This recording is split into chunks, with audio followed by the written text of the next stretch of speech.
તો જય માતાજી મિત્રો, સ્વાગત છે તમારું મારા નવા વિડીયોમાં। અને મિત્રો, તમારા બટાકામાં પણ ચરમી આવી હોય તો મિત્રો ચરમીની દવા છોંટી નાખજો તરત જ, કારણ કે મિત્રો તરત નહીં છાંટો તો મિત્રો બટાકા સાફ થઈ જશે બીજા દાડે તો।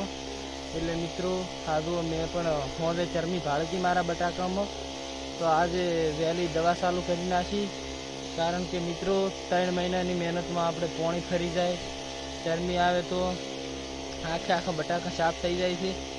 એટલે મિત્રો તમે એ ધ્યાન રાખતા રહેજો ચરમીનું।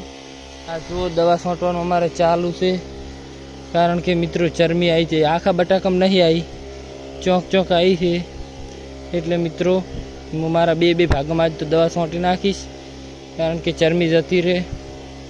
હવે મિત્રો તમારે પણ ચરમી આવી હોય તો ચેક કરતા રહેજો, ને કે 3 મહિનાની મહેનતમાંથી પોણી ફરી જશે। જય માતાજી મિત્રો, સપોર્ટ કરતા રહેજો।